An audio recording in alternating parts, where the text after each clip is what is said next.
Right now at 10, the demand for affordable housing is rising, but the program aimed at helping has maxed out and faces possible budget cuts. A report that's rocking the White House claims the president revealed classified information to Russian officials. This is the biggest, most revolutionary thing that I have ever seen. Is a cheek swab the future of fitness? The Nightbeat starts now.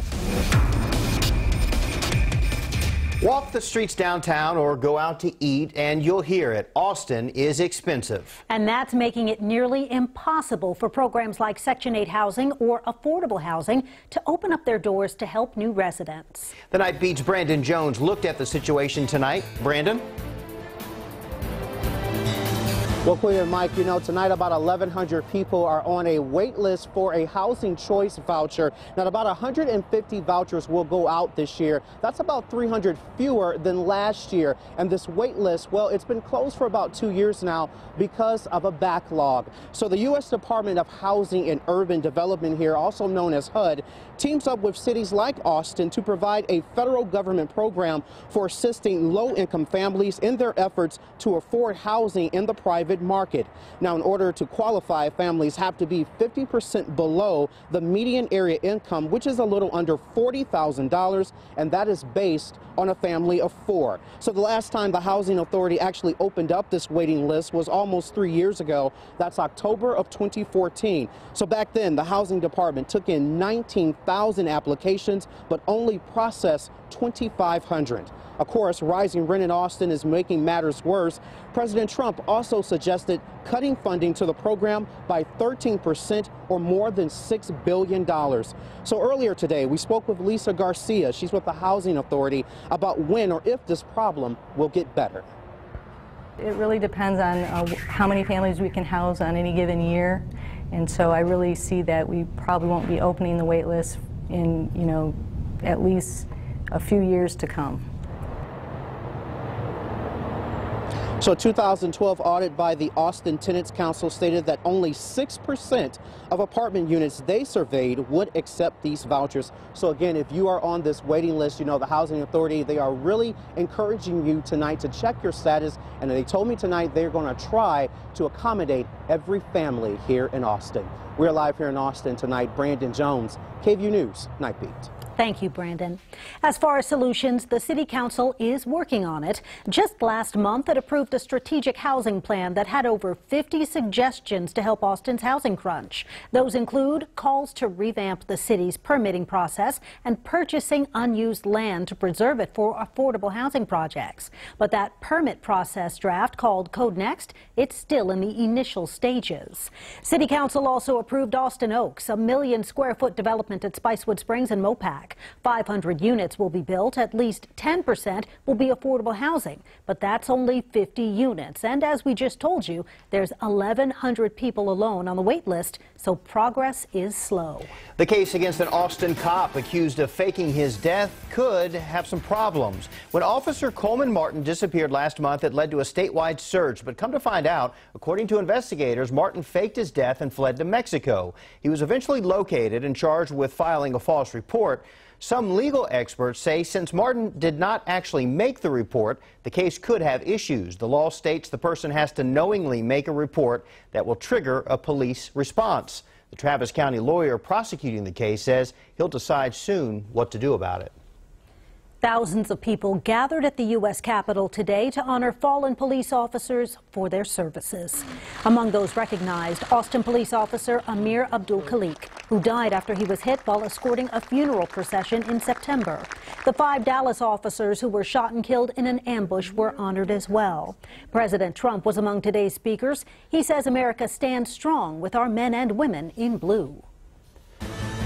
Developing news tonight from the White House. The Washington Post alleging President Donald Trump revealed classified information to Russian officials last week. The Post article says the president shared details about Islamic State militants that had been provided by a U.S. partner and not shared with our allies. Tonight, President Trump's national security advisor says common threats were discussed, but not intelligence sources.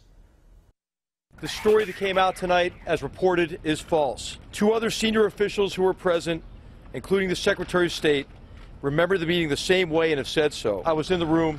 It didn't happen. Lawmakers on both sides of the aisle are calling the report disturbing.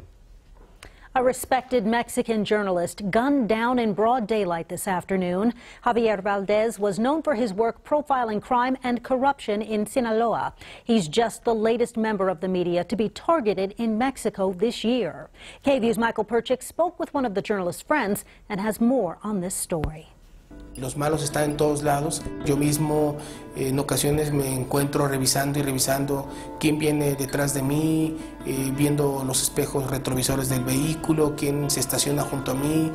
On Monday, those chilling warnings from a 2011 interview became reality for Javier Valdez. But they just shot him, you know, in the middle of the street, and his body was laying there, as things happen in Mexico with journalists, and I'm still in shock. UT professor Gabriela Polit was a friend of Valdez and studies the dangers media face in Mexico. And the journalists, more and more, are on their own. Valdez's work focused on narco trafficking, which had made him a target in the past. In 2009, unidentified assailants threw a grenade at his office. But Polit says the overall situation is more complex than it appears, arguing corrupt authorities deserve blame as well. The violence against journalists in Mexico could be staged as a narco crime, but that is also a perfect excuse, because then everything goes to that bag of all narco, which is the bag of impunity. The Associated Press reports Valdez is at least the 6th journalist killed in Mexico this year. His 2011 interview ending on a note of hope,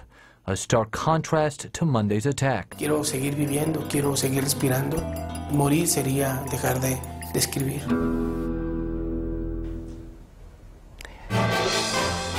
Tonight, a statewide ban for texting and driving is back in the spotlight. A new version was presented today with the hopes that it would finally get pushed through the Senate. It includes several changes like cutting court fees out of the cost of the ticket and charging drivers with a Class A misdemeanor offense if somebody's killed or seriously injured. Drivers will also be allowed to use their phones for GPS, navigation apps, or to play music. The committee did not vote on the bill today, but could later this week. And Senate Bill 7, the so-called Pass the Trash bill, is on its way to the governor's desk.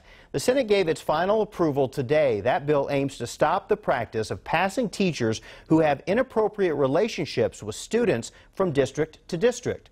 The measure creates a database to track them and adds criminal penalties for administrators who don't report teacher misconduct.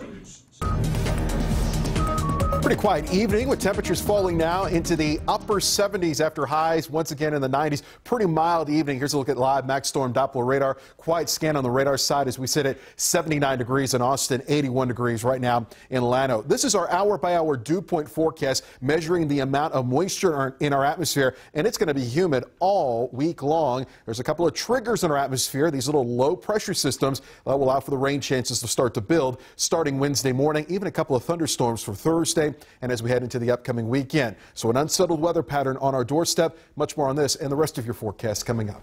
Thanks, Albert. A facility that provides intensive hands-on therapy to young people with autism is expanding in Westlake. The Nightbeat Tina Shively is in the newsroom with more on the Central Texas Autism Center. Yeah, Quita, Mike, the center's executive director, is now hiring more therapists as the demand for services continues to increase in our area. CTAC practices what's called applied behavior analysis. Staff looks at why a child is doing a certain behavior and then develops a treatment plan to address it. They teach another more desired behavior repetitively alongside language to help the learners become functional, independent adults. The center's executive director says she prefers ABA because she believes it's the most effective intervention no matter when you start practicing it. Not like I didn't do this before the age of 4, and so, you know, it's useless. No, we're out there to say, you know, even if you come here and you've never had ABA services before and you're coming here at 13 and 14, you will make progress. There is hope. The Central Texas Autism Center also recently expanded their facilities to better accommodate teenagers and their need for practical life skills. In the Bridges location, staff teaches learners how to do laundry, to cook, to count money, and even text and email etiquette. Staff currently works with students at area schools in addition to the 50 families a week and growing that they see in their center in Westlake. Tina Shively, KVUE News Nightbeat. Thank you, Tina. Well, still ahead on the Night Beat, there is a science behind getting that perfect summer body. The doctor who's using your DNA to help you get in shape. And how this bride turned her canceled wedding into an opportunity to help others.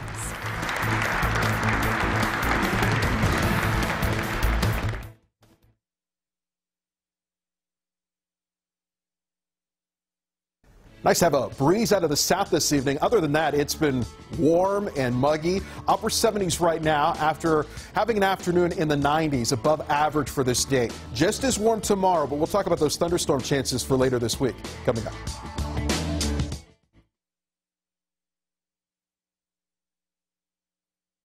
You've heard about DNA testing used to track a killer or to find ancestors. But how about to find the perfect workout? Tonight, Sonia Azad checks it out.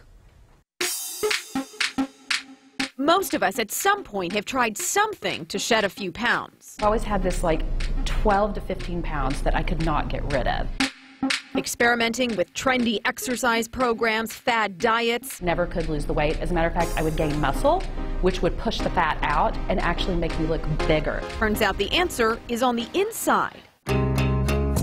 We're looking at genes that are responsible for your body composition. Kurt Johnson is co-founder of a Dallas-based company called Simplified Genetics. He's also a kung fu master, founder of American Power Yoga, and overall a pretty fit guy. Extraordinary. With a passion for helping others get healthy too. I'm not a doctor, I'm not a scientist. I want to make sure what we do makes a difference. Since 2012, Johnson says his company has tested the DNA of 11,000 people, analyzing genes to match you with the best type of workout, diet, and vitamins for your body. This is the biggest, most revolutionary thing that I have ever seen. Some of you may remember Lisa Hart. And pulse down, 2, that blonde bombshell behind Buns of Steel. 4, and down. Well, now she's 49, a mom, and still a beautiful fitness trainer. This is my job. I'm in good shape. But there's a side of her we didn't see. Working out that often and that intensely, and my face would be red, my head pounding. That was my body screaming at me, saying, please just slow down. You're not supposed to work out that hard that often. Then Lisa got genetic testing, which is really just a simple cheek swab. The swab is sent to a lab in Louisiana where your DNA is extracted and prepared for analysis. Results are put through algorithms that generate specific recommendations for you. Then I found that when I was working out intensely, I was working out at much too high of a heart rate, and I was working out for too long of a duration. Based on her results, Lisa actually needed to do less. I stopped eating all this bread, which I love bread, I eat a ton of bread, and I gained 4 pounds. Roseanne's results showed she can get away with mostly low-intensity exercise. But this type of analysis goes deeper, identifying your ideal diet. The bread lover, Roseanne, is more sensitive to fats than carbs. And you just found that out through this test? I found out from the test, yeah. Wow. Meaning she can eat her bread and do her yoga in peace. And I know now for the rest of my life.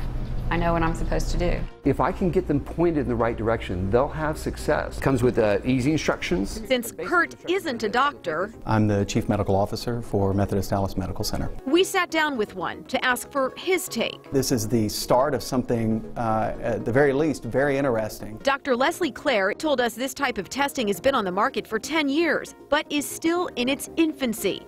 And while a different company may get you the same result, their recommendations are open to interpretation. I don't think these tests are recommending anything dangerous to the patients, not at all. But as a doctor, if you came to see me and you said, you know, I've heard about this test, if I get it, do you think that I'll be more likely to lose weight? And the answer is, I don't know.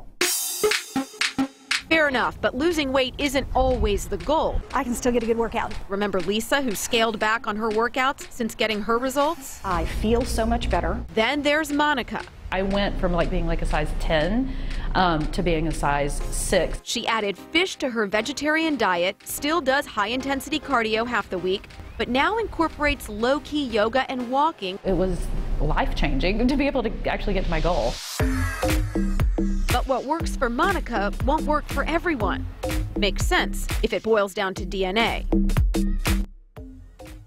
Very cool. I think I'd like to try that. Very intriguing. I mean, in some cases, you do less work and eat some of the food you like and get better results. That sounds like heaven to me. It sure does. More bread. Hey, why not? Let's turn to meteorologist Albert Ramon and talk about the forecast. Hot day out there today, Albert. Yeah, and it's going to be just as hot tomorrow, just a little bit more on the humid side. Here's a look at the hour-by-hour forecast for your Tuesday. And unlike today, we're going to look for these clouds to linger a little bit longer. A lot of clouds in the morning into the first part of the afternoon. More of a mix of clouds and sun. That and a breezy south wind will propel temperatures into the upper 80s and low 90s. Here's the reason for the extra humidity over the next few days. High pressure, which was over us this weekend, has now made its way off to the Gulf of Mexico, pumping in that Gulf of Mexico moisture out ahead of two storm systems. The first near Las Vegas will increase our rain chances by Wednesday morning. The second near Vancouver will keep thunderstorm chances around late this week and linger into the weekend. Our hour-by-hour forecast for tomorrow, though, keeping the best chance of rain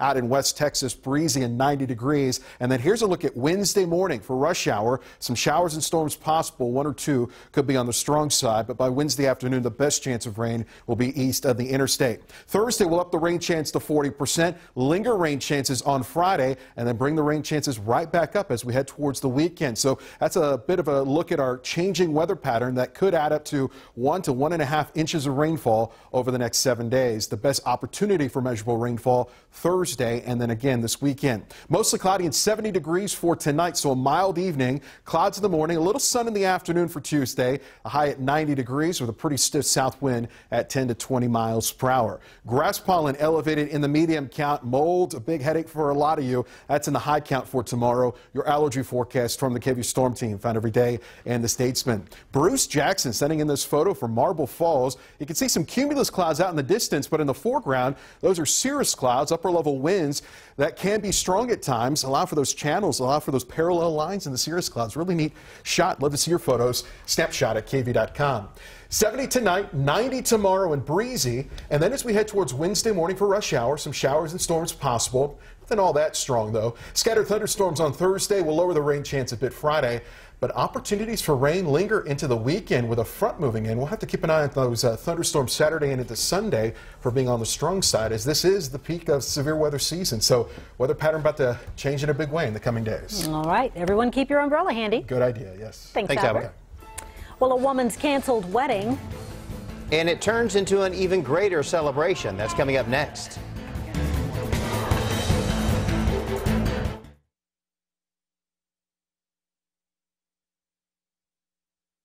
You're taking a break this summer at Austin 360 Amphitheater with tickets in the front row for every show this season.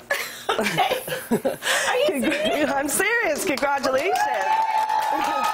A Kyle Elementary School teacher gets a surprise for the summer. During an exam to her fourth graders, Beth Andrade was surprised with front row tickets to every Austin 360 Amphitheater concert this season. She's a single mom raising a 13-year-old boy battling Becker muscular dystrophy. She was chosen out of more than 300 nominations.